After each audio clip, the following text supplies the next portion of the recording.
माधव कुंज बिहारी गोपीजन वल्लभ गिरिवरधारी जय राधा माधव कुंज बिहारी गोपीजन वल्लभ गिरिवरधारी जय राधा माधव कुंज बिहारी गोपीजन वल्लभ गिरिवरधारी जय राधा माधव कुंज बिहारी गोपीजन वल्लभ गिरिवरधारी यशोदानंदन ब्रज जनरंजन यमुना तीरावनचारी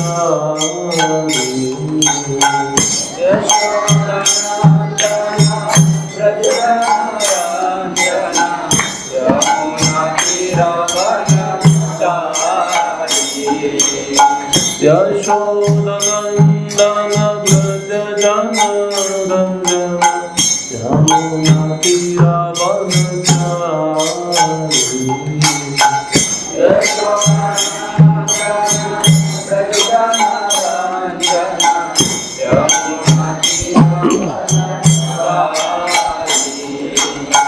हरे कृष्णा कृष्णा कृष्णा हरे हरे हरे राम राम राम हरे हरे हरे कृष्णा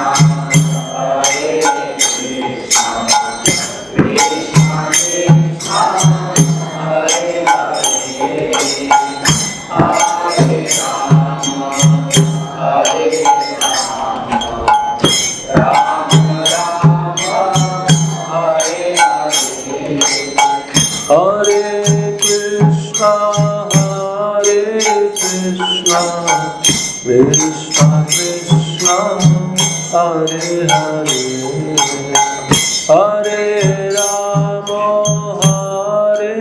राम राम राम हरे हरे हरे कृष्णा कृष्णा कृष्णा हरे हरे हरे राम राम राम हरे हरे हरे कृष्णा कृष्णा कृष्णा हरे हरे हरे राम राम राम हरे हरे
राधा श्याम सुंदर जी की जय। श्री गौर निताय की जय। जगत गुरु श्रील प्रभुपाद की जय। समवेत भक्त वृंद की जय। निताय गौर प्रेमानंदे। हरि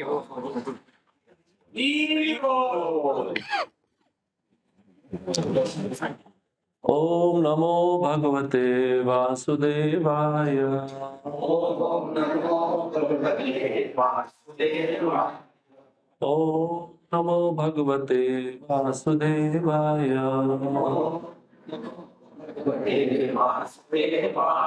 ओम नमो भगवते वासुदेवाय।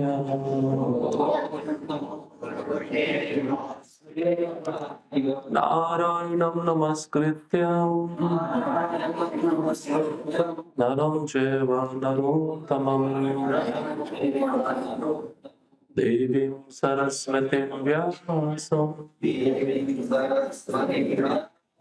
ततो जयमुदीरये। अष्टप्रायेष्व अभद्रेषु नित्यं भागवत सेवया भगवते उत्तम श्लोके भक्तिर्भक्ति नैष्टिकी। कृष्णाय वासुदेवाय देवकी नंदनाय च नंदगोपकुमाराय गोविन्दाय नमो नमः।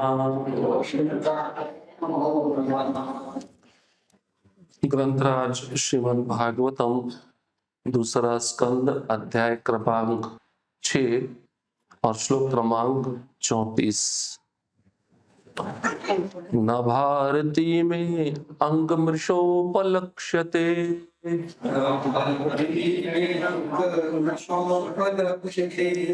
न वै क्वचिन्मे मनसो वृषा गतिः।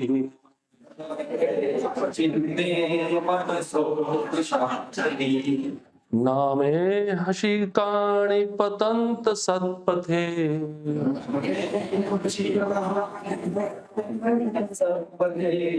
जन्मे हृदोत्कण्ठयवता धृतो हरिः।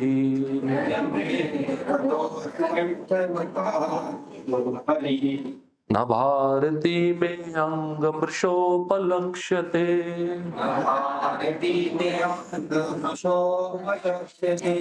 न वै क्वचिन्मे मनसो मृषा गतिः।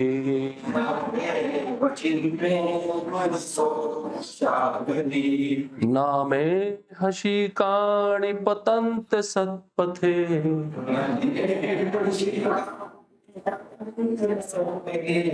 जन्मे हृदोत्कण्ठयवता धृतो हरिः।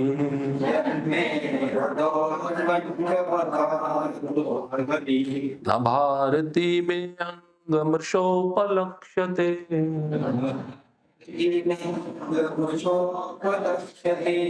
न वै क्वचिन्मे मनसो मृषा गतिः।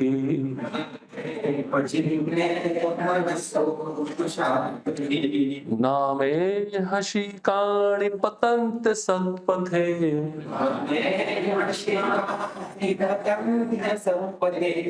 जन्मे हृदोत्कण्ठयवता धृतो हरिः।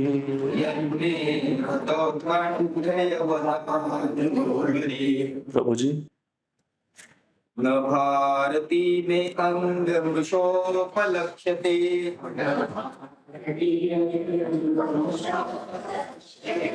न वै क्वचिन्मे मनसो वृषा गतिः।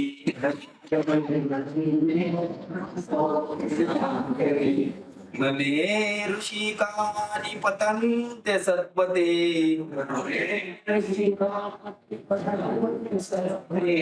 यन्मे दोत्कण्ठयवता धृतो हरिः।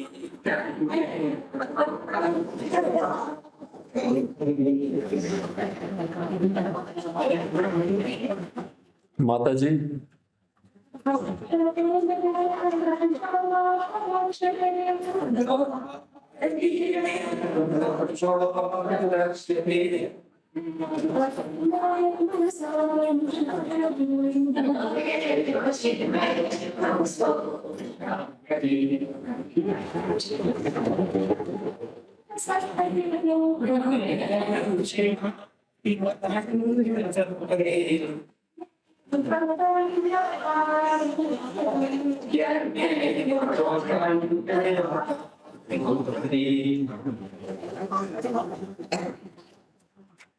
शब्दार्थ न कभी नहीं।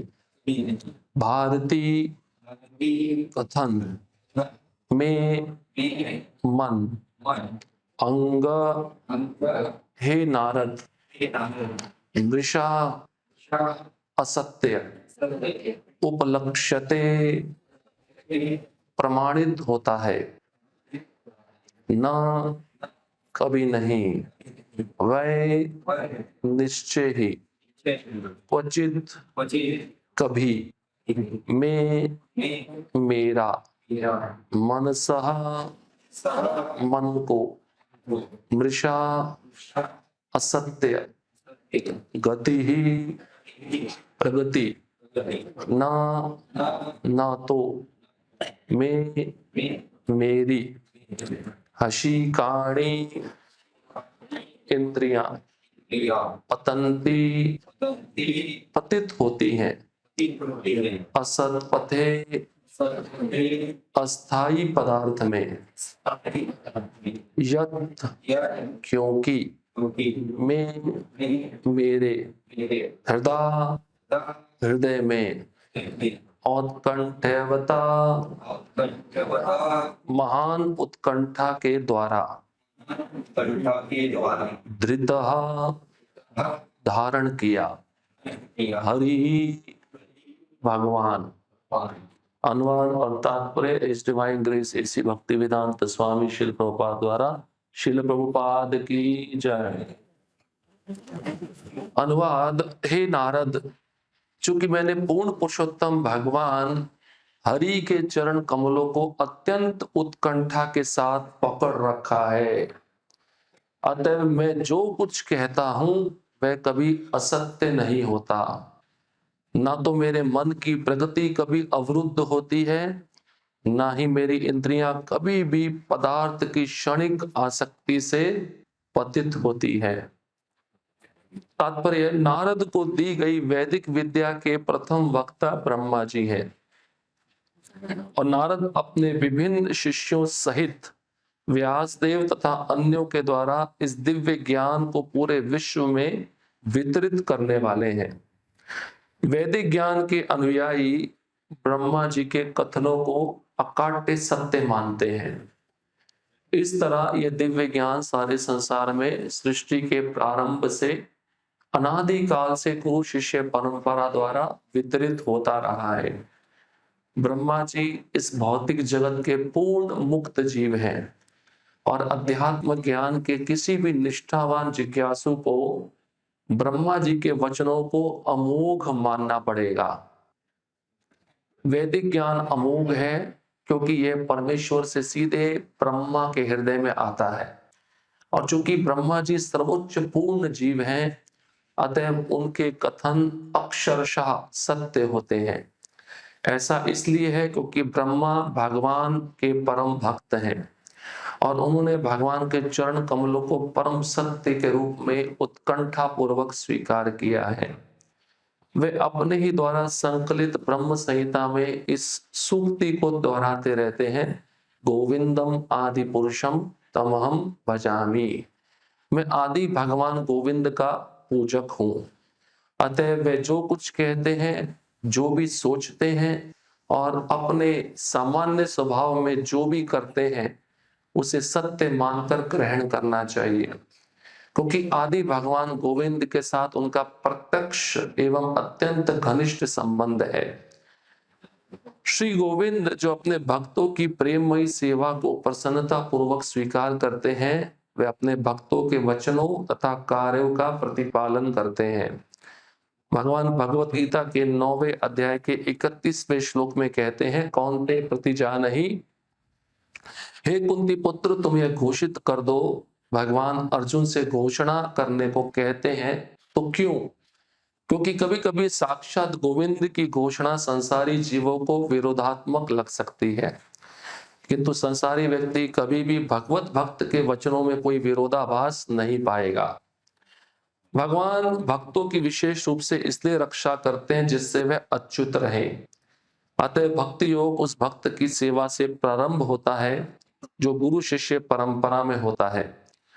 भक्तगण सदैव मुक्त हैं, किंतु इसका अर्थ यह नहीं होता कि वे निर्विशेष हैं। भगवान शाश्वत व्यक्ति हैं और भगवत भक्त भी शाश्वत व्यक्ति हैं। चूंकि मुक्त अवस्था में भी भक्त की इंद्रियां रहती हैं, अतः वह सदैव व्यक्ति रहता है। चूंकि भक्त की सेवा भगवान द्वारा पूर्ण आदान प्रदान के रूप में स्वीकार की जाती है, अतः भगवान भी अपने पूर्ण आध्यात्मिक शरीर में पुरुष हैं।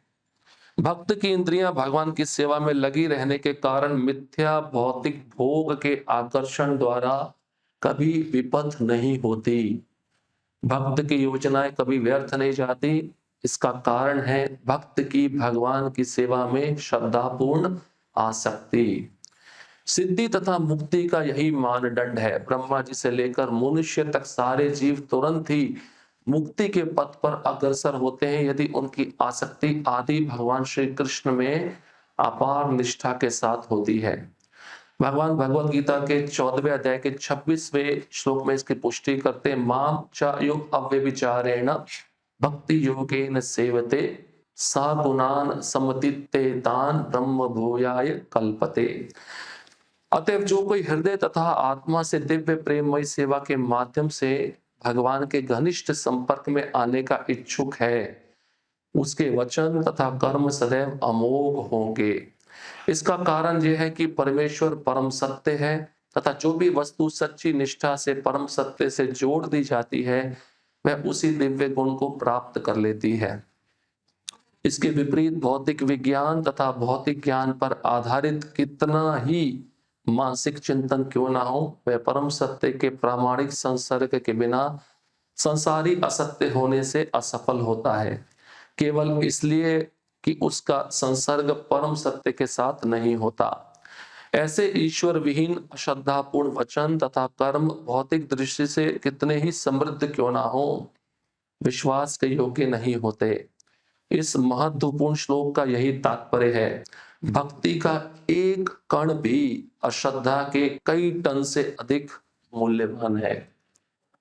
ओम अज्ञानतिमिरान्धस्य ज्ञानाञ्जनशलाकया चक्षुरुन्मिलितं येन तस्मै श्रीगुरवे नमः। श्रीचैतन्यमनोभीष्टं स्थापितं येन भूतले स्वयं रूपा कदा मह्यं ददाति स्वपदान्तिकम्।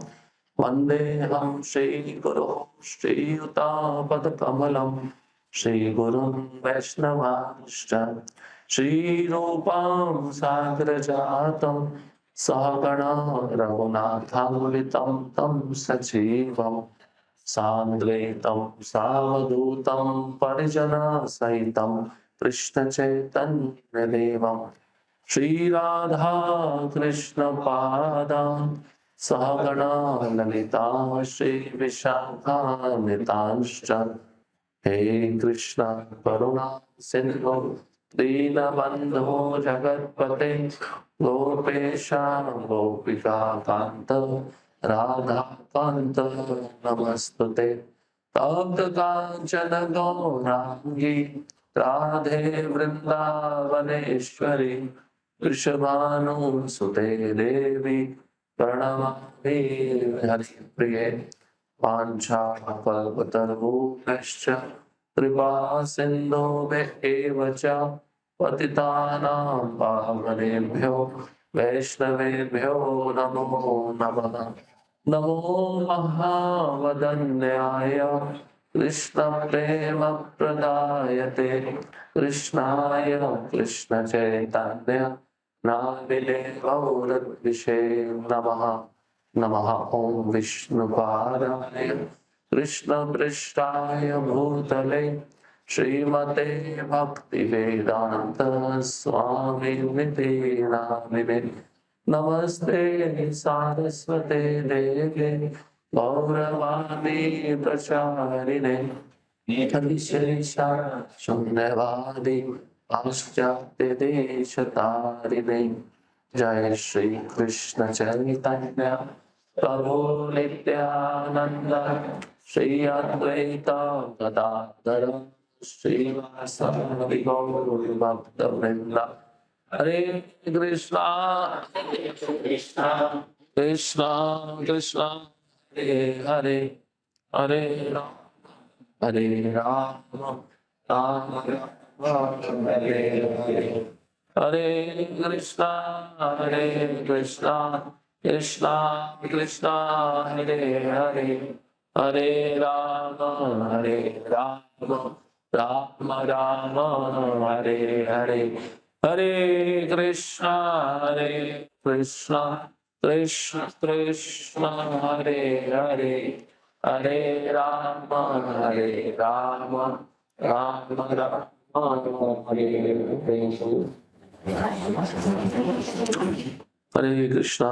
हरे कृष्ण। सभी भक्तों का स्वागत है। दूसरा स्कंद है श्रीमद् भागवतम का। इस अध्याय का शीर्षक है पुरुष सूक्त की पुष्टि। तो इस दूसरे स्कंद के इस 6वें अध्याय में नारद मुनि और ब्रह्मा जी का संवाद है। ये जो श्लोक है स्वयं नारद जी सुन रहे हैं। किससे सुन रहे हैं?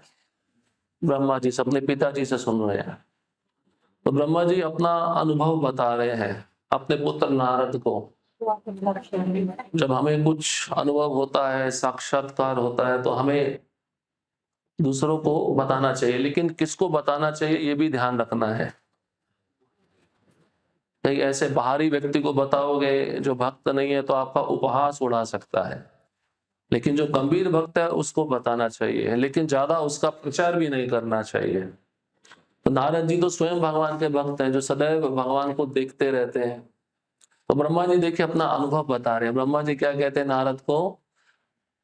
कहते हैं मैंने भगवान हरि मतलब कृष्ण के चरण कमलों को बहुत उत्कंठा पूर्वक पकड़ के रखा है। इसका अर्थ क्या है? उत्कंठा पूर्वक पकड़ के रखा है चरण कमलों को, मतलब क्या है? सदैव ब्रह्मा जी ऐसे पकड़े रहते हैं चरण, उसका मतलब ये नहीं है। उसका मतलब है उनका मन बुद्धि पूरा शरीर सदैव चिंतन में लगा है, भगवान की सेवा में लगा है। उसको कहा जाता है उत्कंठा पूर्वक पकड़ना। प्रभुपाद जी भाई अपने एक प्रवचन में कहते हैं कि जो कृष्ण के चरण कमलों को कस के पकड़ता है, माया उसको स्पर्श नहीं कर सकती। अब इसका अर्थ ये होगा कि आप सब आओगे और श्याम सुंदर के चरण पकड़ लोगे 24 घंटा, ऐसा संभव नहीं है। उसका अर्थ है कि आपका मन, इंद्रियां, बुद्धि सदैव कृष्ण की सेवा में 24 घंटे लगी रहनी चाहिए। उससे उत्कंठा भी और बढ़ेगी। इसलिए ब्रह्मा जी अपना अनुभव बताते कि मैंने उत्कंठा पूर्वक पकड़ कर रखा है, मतलब जो भी सेवा मुझे कृष्ण देते मैं तुरंत करता हूं। ब्रह्मा जी का शरीर बुद्धि का बना हुआ है, उनको बुद्धि का उपयोग बहुत ज्यादा करना पड़ता है। और बुद्धि का उपयोग आप जानते हैं ना, मैनेजमेंट वाले लोग ज्यादा करते हैं, क्योंकि अड़चन बहुत ज्यादा आती है, समस्याएं बहुत आती हैं। सिर्फ ब्रह्मा जी का काम ही ऐसा है। ब्रह्मांड में कहीं ना कहीं समस्या होती है, हर कोई उनके पास पहुंच जाता है, उनको समाधान करना पड़ता है बुद्धि के द्वारा। इसलिए सदैव भगवान के चरण कमलों का चिंतन करते हैं या भगवान कृष्ण की सेवा में सदैव लगे रहते हैं। इसको कहते हैं उत्कंठा पूर्वक कृष्ण के चरण कमलों को पकड़ना। अभी आपके मन और इंद्रियां उत्कंठा पूर्वक किसको पकड़े हुए हैं? माया को, जो कृष्ण से संबंधित नहीं है, जो हमें कृष्ण से दूर लेके जाती है। अभी हमने उत्कंठा पूर्वक माया को पकड़ के रखा है। जैसे उदाहरण के रूप में आपका शरीर यहाँ पे बैठा है, लेकिन मन यहाँ पे नहीं होगा। मन घर में होगा या भविष्य का किसी विषय का चिंतन कर रहा होगा, कई माताएं सोच रही होंगी अभी घर देर से गए तो पति क्या बोलेंगे। ये माया ही है। इसलिए प्रभुपाद जी कहते हैं अगर मंदिर में आकर, धाम में आकर कृष्ण का चिंतन नहीं हो रहा है तो तुम, वो स्थान तुम्हारे लिए मंदिर नहीं है, वो माया का जगत ही है। और ब्रह्मा जी कहते हैं जब मैंने उत्कंठा पूर्वक पकड़ के रखा है कृष्ण के चरण कमलों को तो उसका परिणाम क्या होता है, सुनिए, अपना अनुभव बता रहे हैं। कहते हैं मैं जो कुछ कहता हूं वह कभी झूठ नहीं होता। प्रभुपाद जी ने भी तो पकड़ के रखा है ना कृष्ण के चरण कमलों को। एक बार परम पूज्य तमाल कृष्ण महाराज प्रभुपाद जी का व्यास पूजा ऑफरिंग लिख रहे थे, तो उन्होंने प्रभुपाद जी का एक अनुभव लिखा, जो प्रत्यक्ष बात प्रभुपाद जी ने तमाल कृष्ण महाराज को बताई थी। तो प्रभुपाद जी कहते हैं कि जब से मैंने जन्म लिया तब से लेके अब तक मैं जीवित हूं, अब तक एक क्षण के लिए भी मैं कृष्ण को भूला नहीं हूं। इसको कहते हैं उत्कंठा। और इसी के कारण मैं जो बोलता हूं सत्य बोलता हूं। प्रभुपाद जी ने कभी ऐसा भाषण कहा, ऐसा प्रवचन दिया जो असत्य हो? नहीं। इसका एक प्रमाण भी है। जुहू का मंदिर बन रहा था इस्कॉन का, उसमें एक मिस्टर एन थे, मिस्टर एन। एन मतलब नायर। पहले उसने जमीन दे दी थी, लेकिन बाद में जब उसको पता चला है जमीन भविष्य में बहुत अरबों रुपए की हो जाएगी, तो फिर वो जबरन उस भक्तों से उस जमीन को हथियाना चाहता था। इसलिए वो, उसके लिए वो गुंडे भेजता था, भक्तों को मारता था जो भक्त उधर रहते थे। तो ये रोज की बात हो गई थी, क्योंकि वो जमीन खाली करो। तो प्रभुपाद जी ने कहा वो जुहू का मंदिर मेरे लिए कुरुक्षेत्र का युद्ध है, क्योंकि हर रोज अदालत में जाना, कार्रवाई करना, वकीलों को पैसा देना, मैं बहुत परेशान हो चुका हूं। तो प्रभुपाद जी ने रात्रि के समय प्रार्थना किया राधा रास बिहारी को, कि मिस्टर नायर मर जाए। और रात में ही नरसिंह भगवान उसकी छाती पे आके बैठ गए, और उसने वो दृश्य देखा, उसको अटैक आ गया, मर गया। इसलिए प्रभुपाद जो बोलते हैं वो कभी झूठ नहीं होता, असत्य नहीं होता। ये प्रमाण है। और एक प्रमाण है, प्रभुपाद जी जहां जहां चाहते थे वहां कृष्ण को प्रकट होना पड़ा। कैसे प्रकट होना पड़ा? कैसे प्रकट होना पड़ा? भगवान के कुछ स्वरूप है ना जिसके द्वारा वे करुणा करते हैं संसार में। एक स्वरूप तो आपके सामने है, उपस्थित है। हाँ, विग्रह, अर्चा विग्रह साक्षात कृष्ण ही है, कृष्ण से कुछ अलग नहीं है ये। प्रभुपाद ने जहां जहां भगवान को वहीं प्रकट होना पड़ा। अब प्रभुपाद ने कृष्ण को बोला आपको मलेच्छ के जगत में भी प्रकट होना है, अमेरिका, यूरोप, कृष्ण को वहां पे भी आना पड़ा।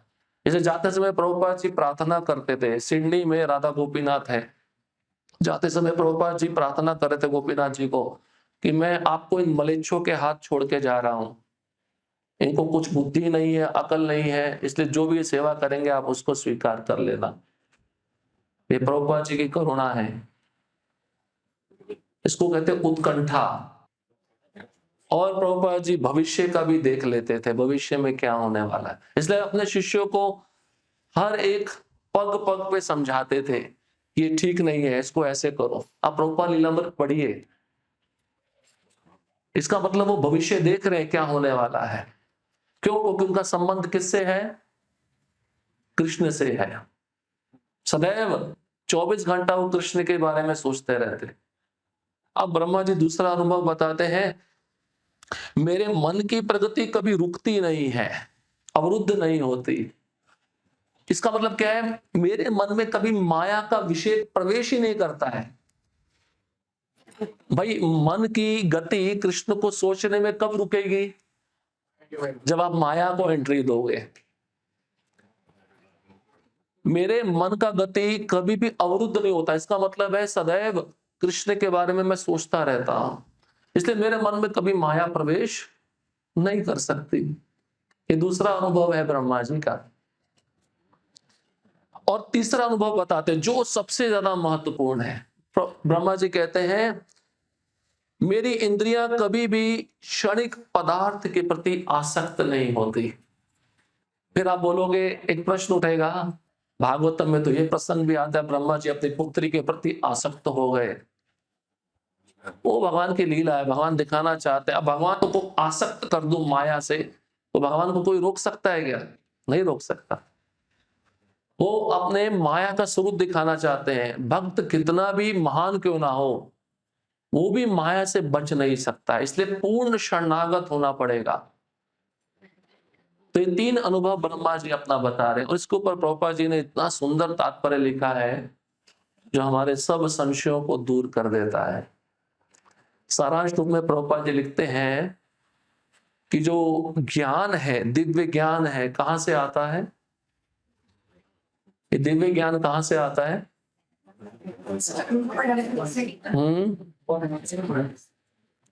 आप कभी स्कूल कॉलेज में पढ़े हो? कोई नहीं पढ़ा? हाँ, पढ़े हुए नहीं पढ़े हो? आपको कौन पढ़ाया है? कौन सा गुरु पढ़ाया है?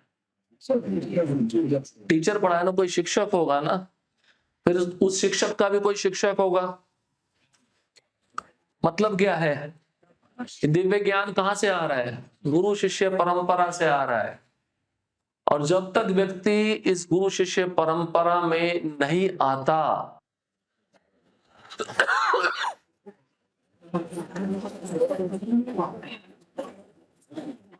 इसलिए आपको बोला जाता है पहले आगे आके बैठ जाओ।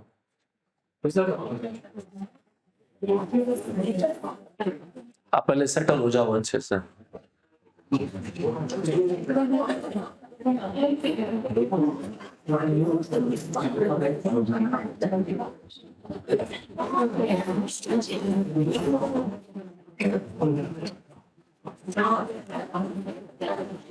हो गए सब सेटल?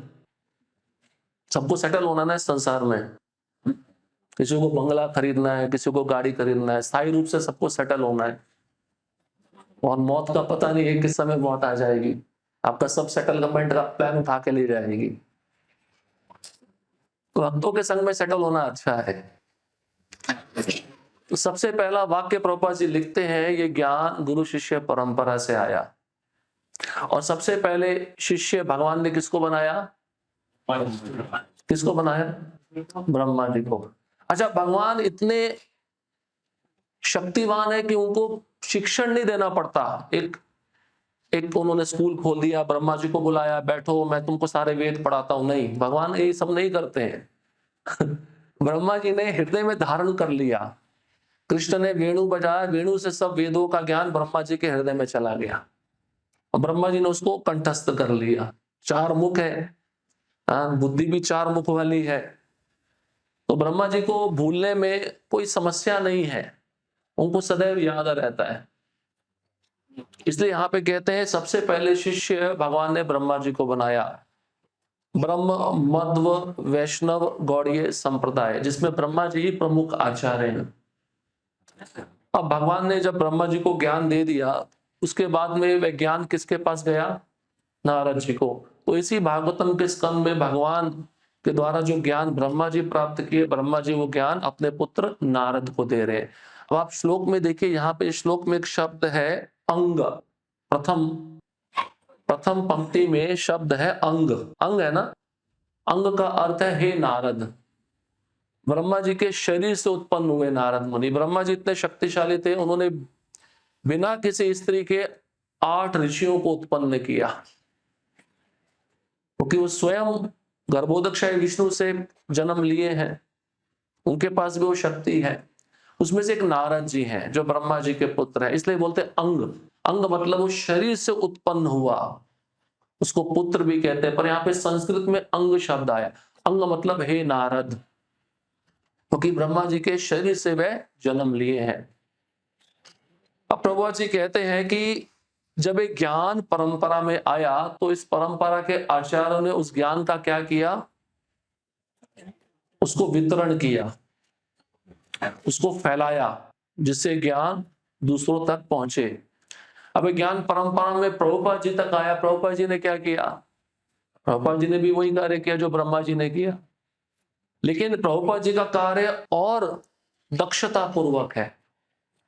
अब ब्रह्मा जी तो अपने स्थान पे बैठ गए, अपने पुत्रों को ज्ञान दे दिया, वो पुत्र आगे जाके उस ज्ञान को दूसरे जीवों तक पहुंचाए। लेकिन प्रभुपाद जी तो उस ज्ञान को लेकर स्वयं हर एक देश में गए, हर एक व्यक्ति के पास पहुंचे।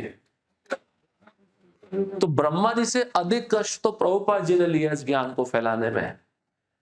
इससे प्रभुपाद जी का ज्यादा प्रशंसा होना चाहिए। और इस ज्ञान को अमोघ बोला गया। अमोघ, अमोघ का अर्थ क्या है? जिसमें कोई त्रुटि नहीं निकाल सकता, जिसमें कोई दोष नहीं निकाल सकता। आप जो ज्ञान अपने स्कूल में, अपने कॉलेज में पढ़े हो, बदलता रहता नहीं बदलता रहता है? उसमें कुछ गलती होती है या नहीं होती है? लेकिन आज तक आपने कभी सुना है भगवत गीता के एक श्लोक में गलती हो गई हो, या कृष्ण ने कुछ गलत बोल दिया हो, या भागवतम के 18,000 श्लोकों में कोई गलती हो गई, चलो उसको रेक्टिफाई कर देते हैं, वेदों में कुछ गलती हो गई हो? तो जिस ज्ञान में कोई दोष नहीं है, कोई त्रुटि नहीं है, उसको कहते हैं अमोघ। और इस संसार में जो जीवात्मा है वो 4 दोषों से बना हुआ है, उसका शरीर ही 4 दोषों से बना हुआ है। एक तो उसकी इंद्रियां अपूर्ण है, हमेशा उसके अंदर इच्छा रहती दूसरों को धोखा देने की। तीसरा है वह हमेशा मोह में रहता है, मोह। और चौथा क्या है? त्रुटि करता है, गलती करता है, करता नहीं करता है। लेकिन भगवान का ऐसा शेर नहीं, और भगवान के मुख से जो ज्ञान निकलेगा उसमें भी कोई त्रुटि नहीं रहेगी। इसलिए इस ज्ञान को अमोघ कहा गया है।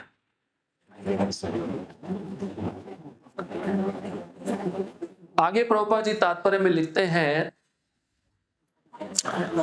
ब्रह्मा जी ये सब कार्य सिद्ध क्यों कर पाते हैं? क्योंकि उन्होंने भगवान कृष्ण के चरण कमलों को उत्कंठा पूर्वक पकड़ा हुआ है। और इसका प्रमाण दे रहे हैं प्रभुपाद जी ब्रह्म संहिता, क्योंकि ब्रह्म संहिता के हर एक श्लोक के अंतिम पंक्ति में ब्रह्मा जी क्या कहते हैं? गोविंदम आदि पुरुषम तमहम भजामि, मैं भगवान गोविंद का भजन करता हूं। ये कब, ब्रह्म संहिता कब लिखा ब्रह्मा जी ने, पता आपको? जब ब्रह्म विमोहन लीला हो गई उसके बाद में लिखा। क्योंकि कृष्ण की माया इतनी प्रबल है, जब कृष्ण प्रकट होने वाले थे तो देवताओं ने आके गर्भ स्तुति की है कंस के कारागार में। आप पढ़िए भागवतम के 10वें स्कंद में, तो वहां पे ब्रह्मा जी भी उपस्थित थे। ब्रह्मा जी ने देखा भगवान को, लेकिन ब्रह्मा जी जो स्तुति किए वही ब्रह्मा जी फिर कृष्ण की लीलाओं से मोहित भी हो गए। और जब उनको लगा कि मेरे से बहुत बड़ा अपराध हुआ है, तो उस अपराध की क्षमा याचना के लिए उन्होंने ब्रह्म संहिता का निर्माण किया। इसका हर एक श्लोक इतना सुंदर है, भगवान कृष्ण के धाम का, भगवान कृष्ण के नाम, रूप, गुण, लीला, उनके पार्षदों का संपूर्ण वर्णन है ब्रह्म संहिता। यहां तक कि जो विष्णु है ये भी कृष्ण से आते हैं, इसका भी वर्णन ब्रह्मा जी करते हैं। इसलिए भागवतम के 10वें स्कंद में जब वह स्तुति करते हैं तो एक श्लोक में कहते हैं कि जैसे मां के गर्भ में बच्चा होता है और कभी कभी बच्चा अपनी मां को लात मारता है, उस मां को महसूस होता है, अनुभव होता है कि मेरा बच्चा मुझे लात मार रहा है, उस मां को बड़ी खुशी होती है, वो बुरा नहीं मानती। उसी प्रकार से ब्रह्मा जी कृष्ण को कहते हैं मैं आपका बच्चा हूं, और मैंने क्या गलती की है? एक छोटा सा बच्चा अपनी माँ के गर्भ में जब लात मारता है तो माँ उसको गलत नहीं समझती है, दोषारोपण नहीं लेती है। उसी प्रकार से मेरे द्वारा यह अपराध हुआ है, लेकिन आप इस अपराध को क्षमा कर दीजिए, जैसे उस माँ बच्चे को क्षमा कर देती है। ब्रह्मा जी अपनी स्तुति में ये कहते हैं। और उसके बाद में फिर ब्रह्म संहिता का निर्माण करते हैं, इसको लिखते हैं। और शुरुआत कहां से होती है? अपना अनुभव बताते हैं, ईश्वरः परमः कृष्ण सच्चिद आनंद विग्रह अनादिर आदिर गोविंद सर्व कारण कारणम। इसी श्लोक में सारा तत्व छिपा है। और ये कौन कह रहे हैं? ब्रह्मा जी। लोग हमको पूछते हैं तुम कृष्ण को भगवान क्यों मानते हो? इस सृष्टि के जो सबसे पहले जीव है ब्रह्मा, वो अपना अनुभव बता रहे हैं। कृष्ण कौन है? परम परम भगवान है। ईश्वर परमा कृष्ण। परम ईश्वर कौन है? कृष्ण है। उन्होंने विष्णु का नाम नहीं लिया, कृष्ण का नाम लिया है। जबकि वो पैदा किससे हुए हैं? गर्भोदकशाही विष्णु से हुए हैं। और भगवान किसको मान रहे हैं? कृष्ण को मान रहे हैं। क्योंकि देखा ना अपनी आंखों से, क्या अनुभव किया था। अगर आप उस लीला में जाएंगे, जब ब्रह्मा जी ने सारे बछड़े और ग्वाल बाल चोरी कर लिए, अपनी गुफा में या अपने सत्य लोक में छिपा दिया, तो एक क्षण के लिए ब्रह्मा ने देखा, थोड़ा देख कर आता हूं कृष्ण क्या कर रहे हैं। अब देखा तो जो सैंपल उन्होंने उठाया था एज इट इज वही सैंपल वहां पे है। उस सैंपल में कोई बदलाव नहीं है। जो कपड़े ग्वाल बाल थे वही कपड़े ग्वाल बाल पहने हैं, जिस रंग के बछड़े थे वही रंग है, क्योंकि वो कृष्ण ही बन गए सब। अभी देखकर ब्रह्मा जी को थोड़ा अचंभा तो लगा ही, दूसरा सैंपल कहां से आ गया।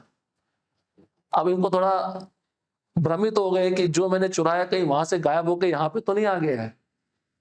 तो इन्होंने वापस जाकर जब उधर देखा तो वो जो चुराया वो भी पड़ा हुआ है वहां पे। और यहाँ पे देख रहा हूं तो यहाँ पे भी वही है और खेल रहे हैं एज इट इज पहले के जैसे। कोई समस्या नहीं है। कोई वस्तु खो जाती तो व्यक्ति परेशान होता नहीं होता है। और ये तो कृष्ण के पार्षद थे सभी, सखा ग्वाल बाल। अब इतने घनिष्ठ मित्र खो जाए तो व्यक्ति परेशान होता, लेकिन कृष्ण के चेहरे पे कोई भी समस्या नहीं है, कोई दुख नहीं है। फिर ब्रह्मा जी ने दूसरा दृश्य देखा कि जितने भी ग्वाल बाल थे, जितने भी बछड़े थे, सब विष्णु स्वरूप हो गए, चतुर्भुज रूप। और फिर तीसरा दृश्य देखा, अनेक ब्रह्मा उनकी पूजा कर रहे हैं। ये दृश्य देखकर ब्रह्मा जी समझ गए मेरे से बहुत बड़ा अपराध हुआ है, मैं इनको समझ नहीं पाया। इसलिए गोविंदम आदि पुरुषम तमहम भजामि, ये प्रमाण है। हम कृष्ण को इसलिए मानते हैं क्योंकि कृष्ण ही परम ईश्वर है। अब फिर प्रभुपाद जी आगे तात्पर्य में आएंगे। प्रभुपाद जी कहते हैं भगवान अपने भक्तों की सदैव रक्षा करते हैं। कौनते प्रतिजानहि नामे भक्ता प्रणश्यति। अब भगवान ने ये वाक्य स्वयं भी तो कह सकते थे ना, अपने भक्त से क्यों बुलवाया। तो प्रभुपाद जी लिखते हैं अपना किया हुआ दिया हुआ वाक्य वो झूठ भी कर सकते हैं, लेकिन भक्त के द्वारा दिया हुआ वाक्य वो कभी झूठ साबित नहीं होने देंगे। इसलिए अर्जुन के मुख से बुलवाया कि तुम घोषणा करो कि मेरे भक्त का कभी नाश नहीं होता है और मैं उसका सदैव रक्षण करता हूं। रक्षण किया नहीं किया? अजामिल का किया। अजामिल के प्रसंग में ऐसा है, अजामिल जब अपने पुत्र का नाम पुकारा, हमारे आचार्य लिखते हैं कि वैकुंठ में भगवान लेटे हुए थे आराम से। आवाज तो पहुंच गई भगवान के कानों तक। तो 12 पार्षद थे भगवान के, नंद सुनंद जय विजय सब खड़े थे, भगवान की सेवा कर रहे थे। तो नाम तो उनको भी सुनाई दिया। तुरंत भगवान ने अपने पार्षदों को बोला जाओ उसका रक्षण करो। तो पार्षद बोले ओ, आपका नाम नहीं ले रहा है। पार्षद क्या बोले? आपका नाम नहीं ले रहा है, वो अपने पुत्र का नाम ले रहा है। भगवान बोले कि नारायण नाम सबसे पहले किसका था? बोले आपका ही था, हम मानते हैं, लेकिन संबोधन तो अपने पुत्र को कर रहा है ना। अच्छा, वो नारायण नाम उसने अपने पुत्र का कैसे रखा? दूसरा प्रश्न पूछा भगवान ने। बोला हाँ, आपके नाम पे ही रखा है। ब्राह्मण है, ब्राह्मण को पता ना नारायण कौन होते हैं। पहले अजामिल ब्राह्मण ही था लेकिन पतित हो गया था। तो भगवान ने फिर आदेश दिया जाओ उसका रक्षण करो। ये 3-4 प्रश्न हुए हैं भगवान और उनके पार्षदों के बीच में। भगवान हंस रहे हैं भगवान का स्वभाव कैसा है, कैसे भी करके दोष ना देखते हुए उस जीव पे अकारण कृपा करना, ये भगवान का स्वभाव है। और जीव का स्वभाव क्या है, कैसे भी करके अच्छाइयों में से एक गलती निकालना, ये जीव का स्वभाव है। हमने सुना कुंडल कृष्ण बाबू जी परसों बता रहे थे सांगली की कथा में, भगवान ने तुरंत भेजा जाके उसकी रक्षा करो, तुरंत पार्षद पहुंचे गए, रक्षण क्या नहीं किया, जबकि वो अपने पुत्र का नाम पुकारा, ठीक है, लेकिन नाम किसका है, भगवान का है। तो भगवान ने कभी ऐसा नहीं समझा मैं अपने पुत्र का नाम पुकार रहा है, मुझे क्या लेना। इसलिए कैसे भी करके नाम उच्चारण करना चाहिए, इस नाम में शक्ति है। और ये ब्रह्मा जी भी नाम भी उच्चारण करते हैं, उनके हाथ में भी माला रहती है। शिव जी भी नाम उच्चारण करते हैं, उनके हाथ में भी माला रहती है। ये कोई खाली नहीं बैठे हुए हैं, ये भजन करते हैं तभी इनको सिद्धि प्राप्त है। एक बहुत सुंदर प्रसंग आता है, बहुत सारे शुद्ध भक्त हैं जिनको दर्शन हुआ है भगवान का। जैसे महाराष्ट्र में तुकाराम महाराज है, वैसे ही गुजरात में जूनागढ़ में नरसिंह मेहता थे। नरसिंह मेहता बहुत गरीब थे, उन्होंने अपनी पुत्री का विवाह किया था और उस पुत्री के विवाह के उपरांत एक पुत्र हुआ था। तो जब पुत्र होता है तो लड़की के पिता को कुछ देना होता है घर जाके, लेकिन नरसिंह मेहता इतने गरीब थे, उनके पास कुछ था ही नहीं देने के लिए। और नरसिंह मेहता की जो पुत्री थी, उसकी सास उसको हमेशा ताने मारती थी, गुस्सा करती थी कि तेरा पिता तो कुछ भी देता नहीं है, भिखारी है। तो एक पुत्री को कैसा लगेगा अपने पिता के बारे में सुनकर। तो उस पुत्री ने तार भेजा अपने पिता को, और मुझे ऐसे ऐसे ताने सहन करने पड़ रहे हैं, तो आप आइए कुछ दीजिए जिससे मेरी सास शांत हो जाए। तो नरसिंह मेहता चल पड़े अपनी पुत्री के गांव की तरफ, जहां पे उन्होंने अपनी पुत्री का विवाह किया था। उस गांव में गए और उस गांव में जाकर अपनी पुत्री के घर के अंदर नहीं गए, घर के बाहर खड़े रहे और पुत्री को बोला कि मेरे पास इस समय तो कुछ भी नहीं है देने के लिए, लेकिन मैं तुम्हें एक कागज देता हूं, एक छोटा सा कागज देता हूं, उसमें तुम लिस्ट बना लो तुमको क्या क्या चाहिए। और तुम ही नहीं, खाली तुम्हारे गांव के जितने लोगों को क्या क्या चाहिए वो सब लिस्ट बना लो। अब थोड़ा पुत्री को तो मजाक लगा, ये मेरे पिताजी क्या बोल रहे हैं, गरीब है, मेरी इच्छा तो पूरी कर नहीं पाते, पूरे गांव के लोगों की इच्छा कैसे पूरी करेंगे। फिर भी अपनी सास के पास गई, लिस्ट बना लिया, उसने लिख दिया। सारे गांव वालों को भी पूछा किसको चांदी के बर्तन चाहिए, किसको सोने के बर्तन चाहिए, किसको कितनी साड़ियां चाहिए, किसको कितनी चूड़ियां चाहिए, किसको कितना धोती कुर्ता चाहिए। लिस्ट बन गया और लिस्ट लाके अपने पिता को थमा दिया। अब पिताजी ने सोचा अब इतना सारा सामान है तो कुछ गाड़ी चाहिए होगी ना लाने के लिए, उसके ऊपर सारा सामान ला दूंगा और फिर यहाँ पे आ सकता हूँ, इनकी इच्छा को पूरा कर सकता हूँ। अब ये तो फकीर की तरह से थे, संत थे, भजन में इनका मन लगा रहता था। गए पास के गांव में गए, इनको लगा मेरा एक मित्र है और मित्र के पास जाकर थोड़ा, उसके पास बैलगाड़ी बड़ा है, उसमें सामान अच्छे से आ जाएगा। तो मित्र के पास गए, मित्र को पूछा आपका बैलगाड़ी उधार मिल सकता है। बोले हाँ, घर के पीछे वाले आंगन में बैलगाड़ी रखा है, वहां पे जाकर ले लो। नरसिंह मेहता ने देखा बैलगाड़ी पूरा टूटा हुआ था, उसके जो पहिए थे निकले हुए थे। तो स्वयं उस बैलगाड़ी को मरम्मत किया और 2 बैल चाहिए थे अभी बैलगाड़ी को खींचने के लिए, तो दोनों बैल बूढ़े हो चुके थे। तो बैल के कान में जाके नरसिंह मेहता बोले अभी संसार का बोझ बहुत उठा लिया, अभी भगवान का बोझ उठाओ। इतना सुनते ही बैल खड़े हो गए। तो भक्त है और उनको जोत दिया उस बैलगाड़ी में। जब बैलगाड़ी चलने लगी, साथ साथ कुछ भगवान का विग्रह ले लिया, कुछ संतों को ले लिया, भजन मंडली हो गई। अभी उसी गाड़ी में बैठ के भजन चल रहा है उनका नित्य। अब भगवान ऊपर से देख रहे हैं, भगवान सोच रहे हैं बहुत लंबा लिस्ट है, पूरा कैसे करेगा। साथ में रुक्मिणी भी है, अब रुक्मिणी बोलने लगी आपको कुछ ना कुछ तो करना पड़ेगा। तो आप सोचिए, भगवान जब किसी भक्त की रक्षा करने के लिए केवल इच्छा कर दे, वो कार्य कभी रुकेगा क्या? उसी समय एक बैलगाड़ी लेके सेठ अपनी पत्नी के साथ उसी मार्ग से जितना सामान का लिस्ट बना था, वो लिस्ट का सारा सामान वो सेठ अपनी बैलगाड़ी पे ढोकर उस नरसिंह मेहता की पुत्री के गांव की तरफ जा रहा था। और ये सेठ और कोई नहीं था, ये द्वारकाधीश थे। और सेठानी कौन थी? रुक्मिणी माता थी। दोनों बैठे हुए थे। अब वो बैलगाड़ी पहुंच गई और उस सेठ का नाम था सावल शाह।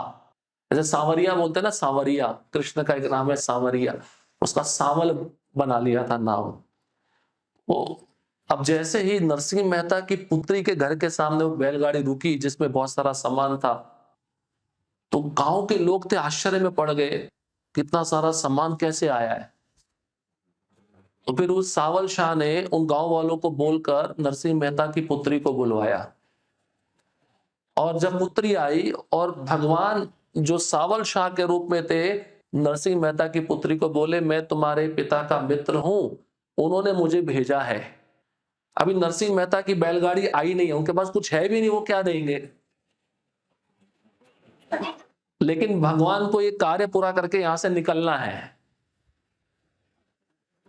अच्छा, क्या क्या लिस्ट है जरा बता दो, उसके हिसाब से लोगों को लाइन में खड़ा कर दो, जिसका जो सामान है हम देते रहेंगे। अब लाइन लग गया, अब जिनका नाम नहीं था वो भी लाइन में आ गए। ऐसा ही होता है ना, प्रसाद जिसके पास कूपन है वो लाइन में लगा, जिसके पास नहीं होता वो भी लग जाता है, ये भी प्रसाद ही है। तो किसी को सोने के कंगन चाहिए तो रुक्मिणी माता अपने हाथों से दे रही है, किसी को अन्न धन धान्य चाहिए, कृष्ण अपने हाथों से दे रहे हैं।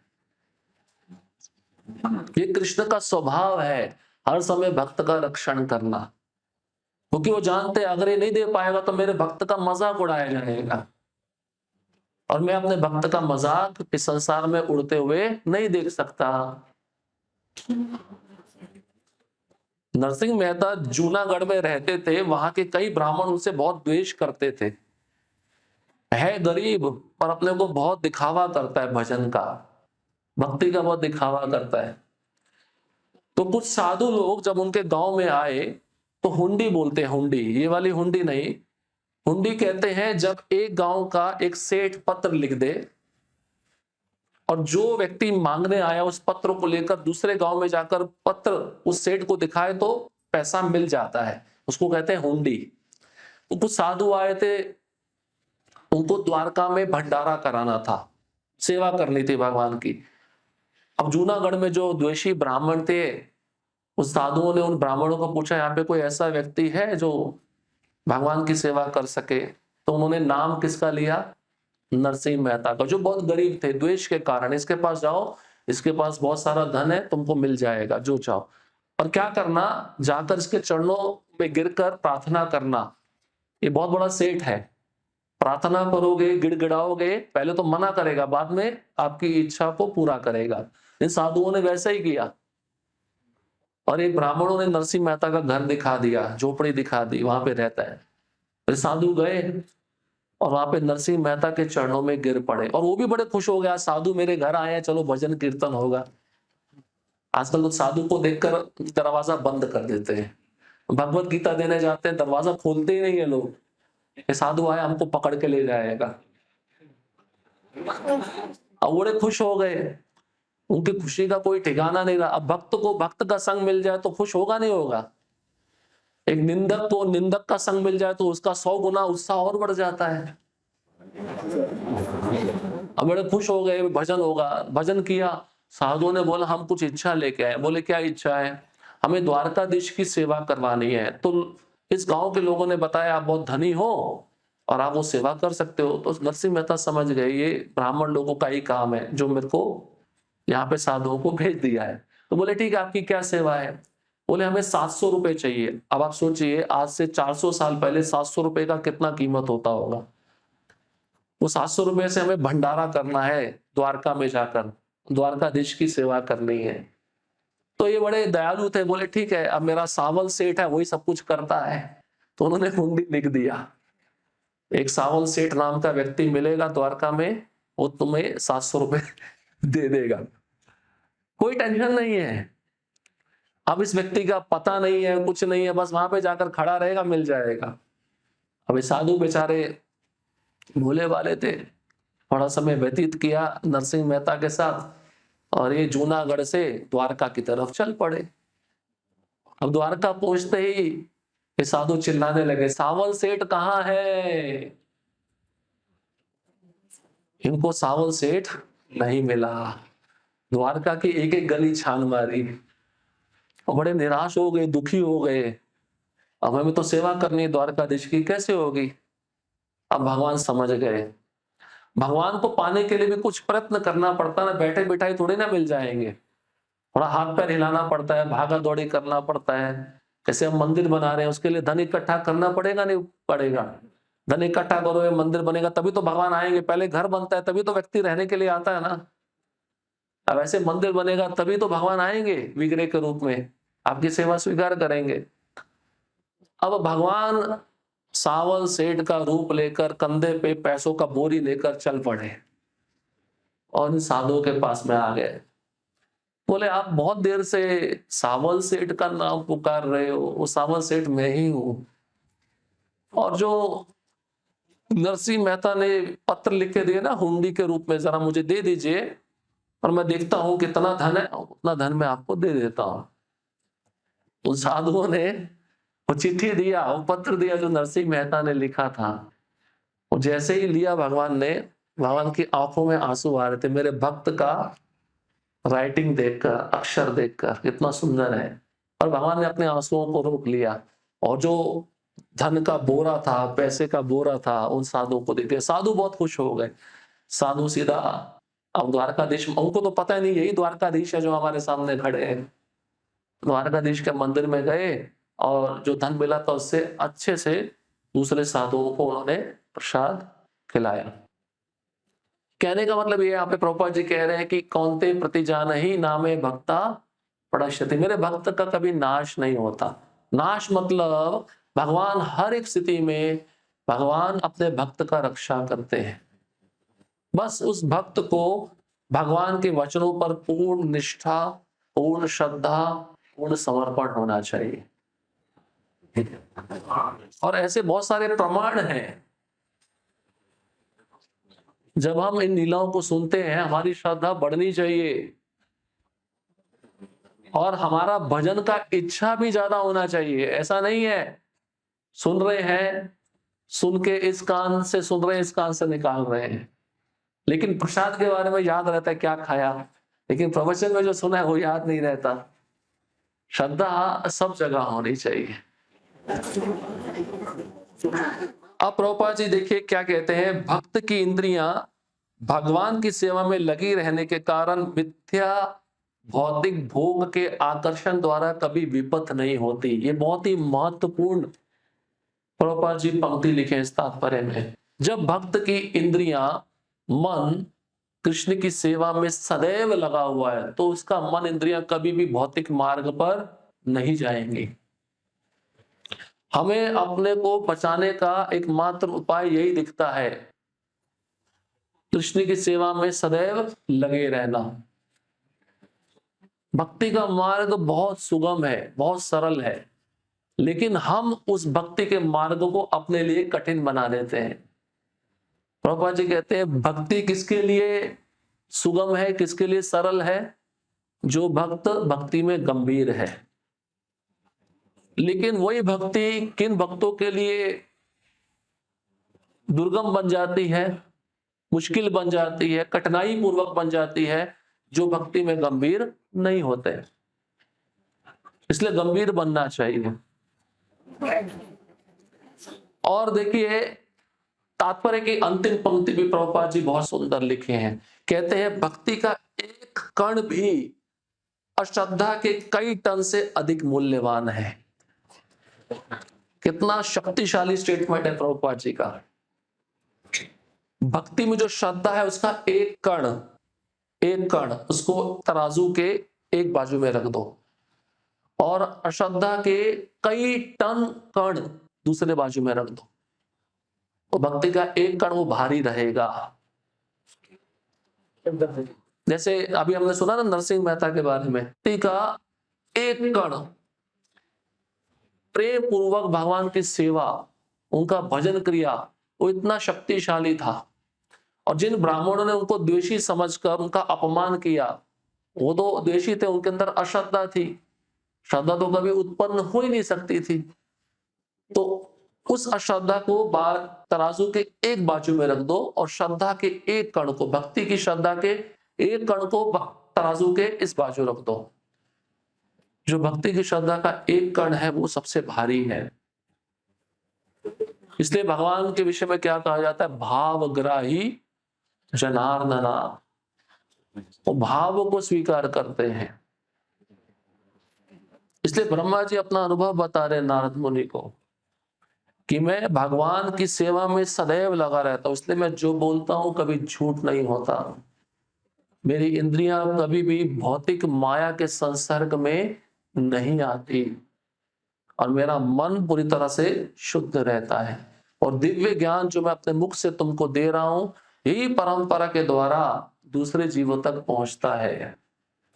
और उसी ज्ञान का वितरण प्रभुपाद जी ने विस्तार पूर्वक इस संसार में किया। चैतन्य महाप्रभु अगर चाहते तो पूरे ब्रह्मांड में या पूरी पृथ्वी पर कृष्ण नाम को वितरण कर सकते थे ना। केवल भारत में ही क्यों किया चैतन्य महाप्रभु ने? अगर आप चैतन्य चरितामृत पढ़ेंगे, उसमें जो मध्य लीला है, मध्य लीला में सारी दक्षिण भारत यात्रा है। चैतन्य महाप्रभु ने प्रचार का श्रेय आने वाले भक्त शिल प्रभुपाद जी को देना चाहते थे, इसलिए उन्होंने वो कार्य अपने शुद्ध भक्त सेनापति भक्त प्रभुपाद जी के लिए छोड़ दिया था। इसलिए प्रभुपाद जी विदेश में जाकर उस हरिनाम को लेकर गए और प्रचार की। इसलिए भगवान चाहते कि मेरा भक्त का रक्षण भी हो और वो सारे यश को भी प्राप्त करे, सारे श्रेय को प्राप्त करे, ये भगवान की इच्छा है। इसलिए तो भगवान ने अर्जुन को बोला था ना कि कुरुक्षेत्र युद्ध में जितने भी योद्धा हैं ये घर वापस जाने वाले नहीं है, मैं इनको पहले ही मार चुका हूं, केवल तुम 5 पांडवों के अतिरिक्त कोई भी जीवित वापस नहीं जाएगा। भगवान ने सीधा काल रूप में अर्जुन को दिखा दिया था। भगवत गीता का 11वां अध्याय पढ़िए। जब अर्जुन ने काल रूप देखा कि भीष्म पितामह भगवान के दांतों में पिस रहे हैं, भगवान ऐसे चबा रहे हैं काल रूप में, वर्णन है, अर्जुन ऐसा थर थरा रहा है, कांप रहा है, उसके पसीने छूट रहे हैं। कर्ण, दुशासन, दुर्योधन, भीष्म पितामह, द्रोणाचार्य सब भगवान चबा रहे हैं काल रूप में। ये क्या दिखा रहे हैं कि सब मर चुके हैं, केवल तुमको निमित्त बनना है। भगवान चाहते हैं मेरा भक्त मेरे से आगे जाए। तो भगवान में ईर्ष्या भी नहीं है, लेकिन भक्त में ईर्ष्या होती है जो परिपक्व अवस्था में नहीं है। भगवान का गुण देखिए, एक एक गुण देखेंगे ना, उसको सोचेंगे ना, हमारे दिमाग, भगवान दिखाना चाहते हैं मैं कितना छोटा हूं, मैं कितना निम्न हूं, मैं कितना नीचे हूं। और भगवान ने करके दिखाया है, खाली बोला नहीं है।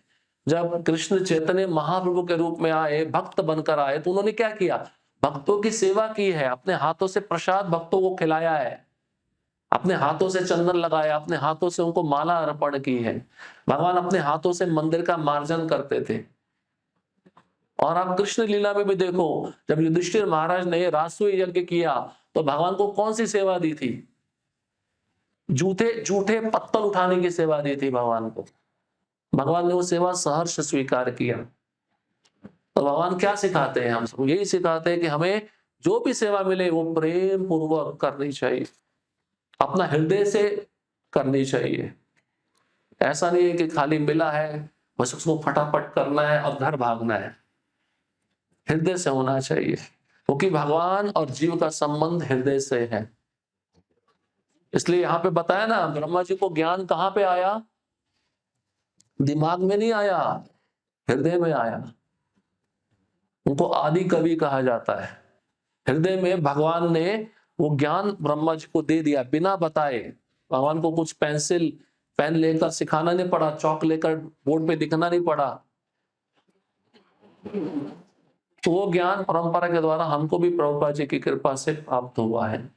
इसलिए उस ज्ञान को हमें भी धारण करके अपने जीवन में उतारने का प्रयास करना चाहिए। यहीं पे समाप्त करते हैं। हरे कृष्णा कृष्णा कृष्णा हरे हरे, हरे राम राम राम हरे हरे। किसी का कोई प्रश्न?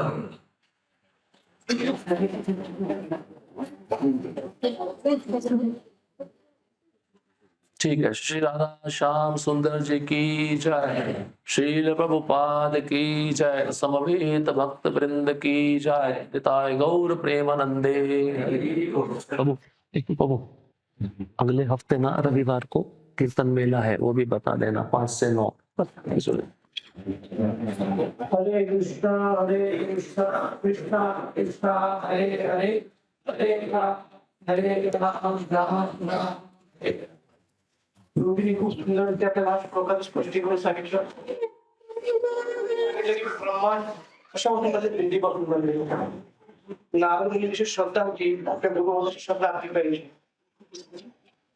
भक्ती भक्तीच्या अंगातली लगे भक्त फलशैली बघून काय म्हणतात, तू गोष्ट भक्ताला कधीही नाश होत नाही। बघून असे काय म्हणले, स्वतः मी बोललो तर कधी त्या वचनापासून मागं आजारी कथा सांगितली, म्हणून नरसिंह मेहताची कथा सांगितली, चैतन्य भावामध्ये लीला सांगितली, भक्तासंग कसं संबंधित तुझ्या मुलीला धन्यवाद देऊन हरे कृष्ण महामंत्र म्हणून हरे कृष्णा कृष्णा कृष्णा हरे हरे राम राम हरे हरे।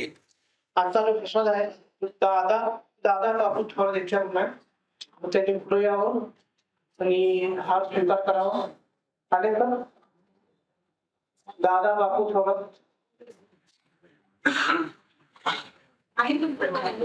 मी आहे।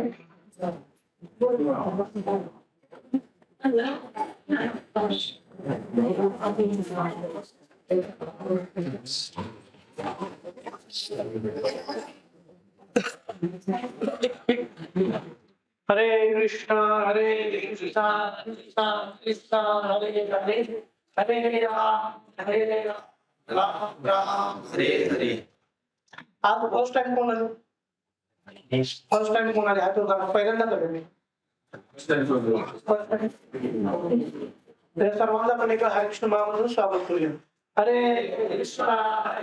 कृष्णा कृष्णा कृष्णा हरे हरे, हरे राम हरे हरे। श्री राधा श्याम सुंदर जी आपले खूप सुंदर कॅरेक्टर उपस्थित उपलब्ध आहे, तर सर्वांनी घेऊन जावा। कॉस्ट फक्त 50 रुपीज, 50 रुपये। अजून पण कॅरेक्टर केले नाही तर आज घेऊन जावा। पुढच्या रविवारी 31 डिसेंबर सेलिब्रेशन करायचं। सेलिब्रेशन करायचं मंदिरात। पुढच्या रविवारी तर 5 ते 9 कीर्तन मेला आहे, सर्वांनी उपस्थित राहा। इकडे तिकडे कुठे जाऊ नका, इथेच या। आपण राधा श्याम सुंदरच्या संघ आपण इथेच संघ सेलिब्रेशन करूया, एक उत्साह। थोड्या वेळ दर्शन उघडेल, गौरव येईल तर सर्वांमध्ये उभारणार।